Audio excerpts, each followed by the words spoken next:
On a cold autumn evening in 1988, the sleepy town of Ravenwood, nestled deep in the mountains of Colorado, was shattered by a case that would haunt the community for decades.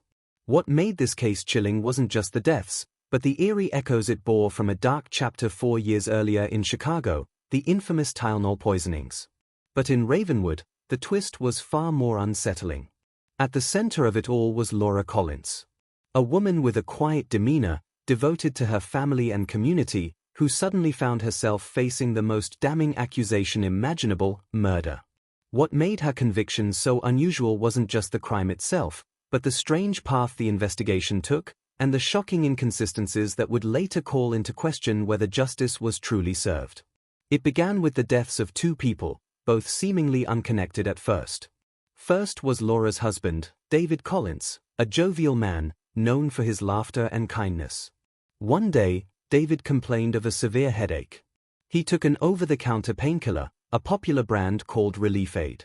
Hours later, he was dead.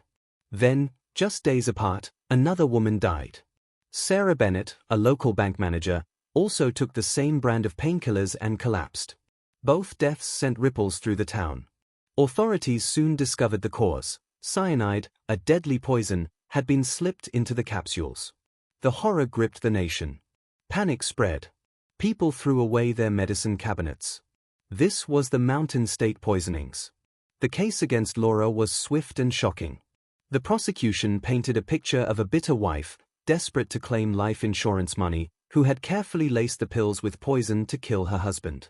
And then, in a cruel twist of fate or calculation, a random stranger, Sarah Bennett, had been killed by the same tainted batch. But there was one problem: there was no clear evidence linking Laura directly to the cyanide. No witnesses, no fingerprints, no confession. Instead, the case rested on circumstantial evidence and motives. The prosecution said Laura was having financial troubles and wanted David dead. They claimed she bought cyanide, a substance difficult to acquire, and had access to the painkiller bottles. The jury bought the story. Laura was convicted of 2 counts of first-degree murder. But as the trial unfolded, cracks began to show in the narrative. Laura's defense team pointed out glaring inconsistencies. For one, no trace of cyanide was found in the house. The capsules were from sealed bottles, raising the question, who could have opened them? Then, bizarrely, tests revealed that some bottles tested negative for poison while others were lethally tainted.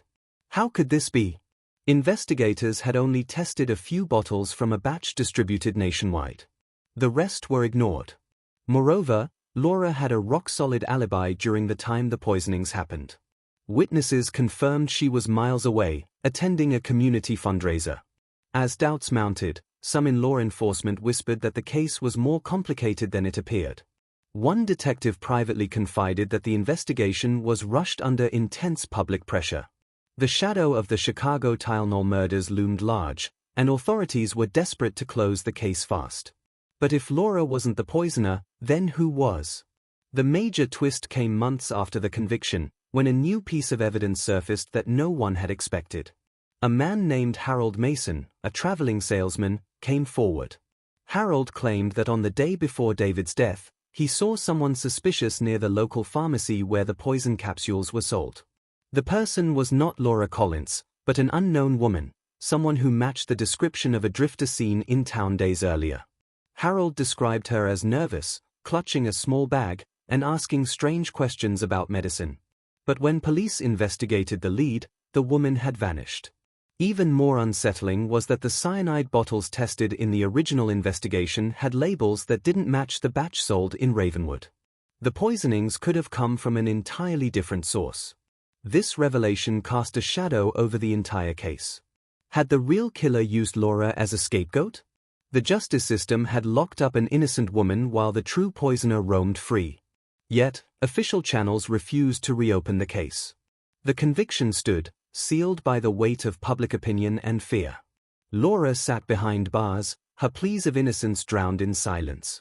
But the story doesn't end here. Years later, new forensic techniques emerged. Scientists could now test poison traces with unprecedented precision. An anonymous tip to a local journalist promised new information. The journalist received a dusty box of evidence, forgotten and untouched since the trial. Within it were samples that could prove Laura's innocence once and for all. What the tests revealed next shocked even the most seasoned detectives. The cyanide was not only inconsistently distributed, but chemical markers indicated it was manufactured in a lab, one far away from Ravenwood. Even more surprisingly, some capsules contained no poison at all, suggesting deliberate tampering after manufacturing. Was there a second party? A mastermind behind the scenes? Just as the journalist prepared to go public, the anonymous tipster disappeared. No one knew who they were, or what their motives were. The chilling mystery of the Mountain State poisonings had reopened, but this time, the stakes were higher. A shadowy figure seemed determined to keep the truth buried. And now, as the journalist digs deeper, threatening to expose decades of cover-up and injustice, questions hang in the air like a dark cloud. Who really poisoned those capsules? Why was Laura Collins chosen as the fall person? And what secrets lie hidden in the shadows of Ravenwood's peaceful mountain streets? The clock is ticking. And the truth is more dangerous than anyone imagined. The story picks up where it left off. The journalist, Emma Hart, now holding in her hands new forensic evidence that could shatter decades of silence. Emma knew the risks. Powerful forces were at work, determined to keep the truth locked away. But she was relentless. Her investigation had already rattled local officials and police veterans who had sworn the case was closed. Months passed as Emma pieced together the clues. She interviewed former detectives, chemists, and medical experts. One by one, they confirmed the strange irregularities in the original investigation. Why had so many cyanide-laced capsules been overlooked? Why were some bottles clean? And the most haunting question, who had access to those capsules before they reached the victims? Then Emma found something astonishing. A confidential police report buried deep in archives revealed a strange pattern. Several similar poisonings had been quietly reported in neighboring states but never connected to Ravenwood's case. Each involved the same brand of painkiller. But none resulted in arrests. The poisoner was a ghost, striking across state lines, leaving only fear and death behind. Emma's next breakthrough came from an unlikely source, a retired pharmacist named Carl Mitchell.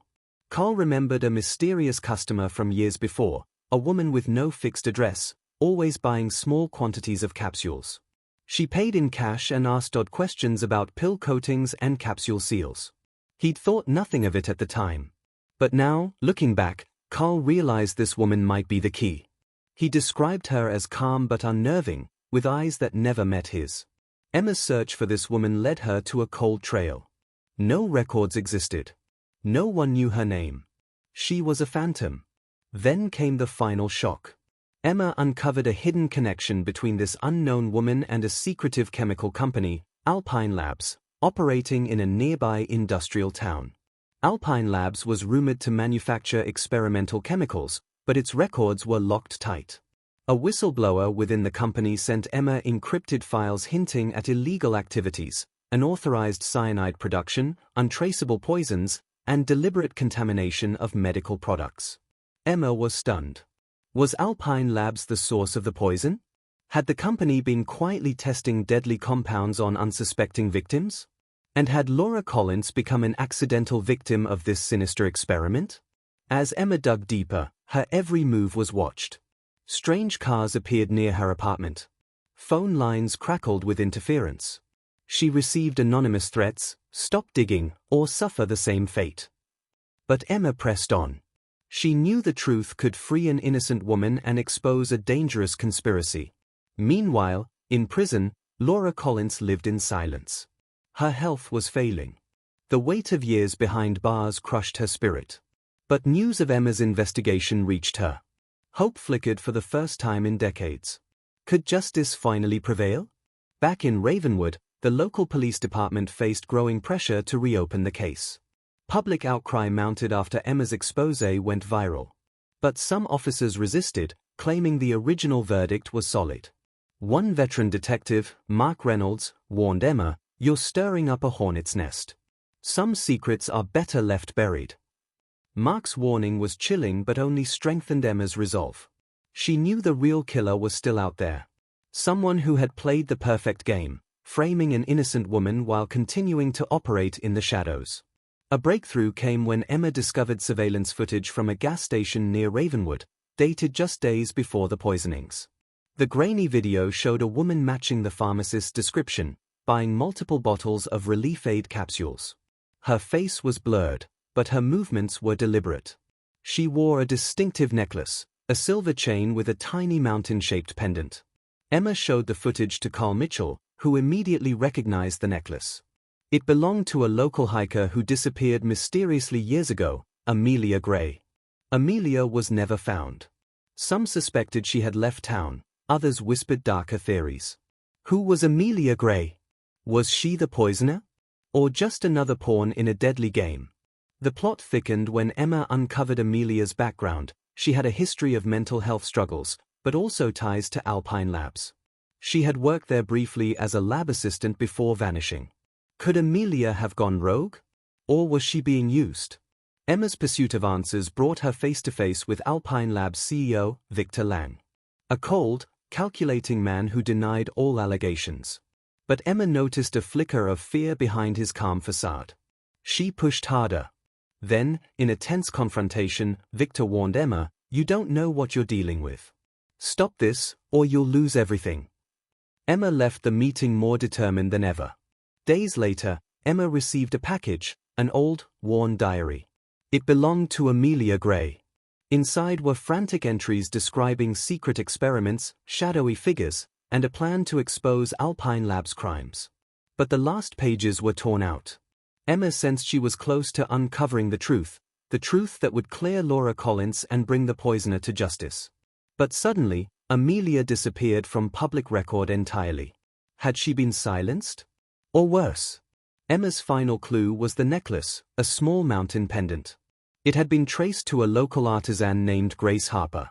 Grace was shocked to learn her jewelry had become part of a deadly mystery. She agreed to help Emma find whoever had bought multiple pendants, a potential lead to the poisoner's identity. As Emma and Grace worked together, a chilling message arrived. "Stop now, or you're next." The warnings were real. The shadowy figure behind the poisonings was watching. And they wanted the past to stay buried. Emma faced a choice: back down or risk everything for justice. She chose to fight. Because somewhere in the mountains of Colorado, the poisoner was still free. And Laura Collins was still waiting for the truth. Emma Hart stood on the edge of the mountain overlook, the cold wind biting at her cheeks. The sun was setting, casting long shadows over Ravenwood, the town still gripped by decades-old secrets. She held Amelia Gray's torn diary close. This was her last chance to uncover the truth and finally free Laura Collins. The diary's fragmented pages told a desperate story, a young woman trapped in a deadly web, forced to take part in secret experiments at Alpine Labs. She wrote of poison capsules, hidden labs, and a plan to blow the whistle. But her final words were chilling: "They're watching. If I disappear, the truth dies with me." Emma's heart pounded. Amelia's disappearance was no accident. Someone powerful wanted silence. She returned to Ravenwood with renewed purpose. First, Emma confronted Grace Harper, the local jeweler who had crafted the mountain pendants. Grace had searched her sales records and found something shocking: several pendants sold to a mysterious buyer using a false identity. The buyer's name? Evelyn Marsh. Evelyn Marsh was a ghost. No records, no official identity. Emma sensed she was closing in. Next, Emma shared her findings with Mark Reynolds, the veteran detective who had once warned her to stop. To her surprise, Mark agreed to help. "I've seen things in this case that don't add up," he said quietly. "Let's finish what we started." Together, Emma and Mark dug into Evelyn Marsh's background. They discovered she was linked to Alpine Labs, a former chemist fired for raising safety concerns. Evelyn had vanished the same year the poisonings began. The picture became clearer: Evelyn was the poisoner, hiding in plain sight. Driven by revenge or madness, she had weaponized poison to punish those connected to Alpine Labs and silence anyone who threatened to expose the truth. But why kill Laura Collins's husband and Sarah Bennett? Emma found insurance records showing Laura's husband had no unusual policies, and Sarah Bennett had no connection to Laura or the company. They were innocent victims, caught in Evelyn's path. The cruelest twist was yet to come. Emma obtained a confidential memo from Alpine Labs revealing Evelyn's involvement in illegal cyanide production but also hinting at a deeper conspiracy. The company had secretly covered up contamination incidents to protect profits. Evelyn had tried to expose them and was silenced.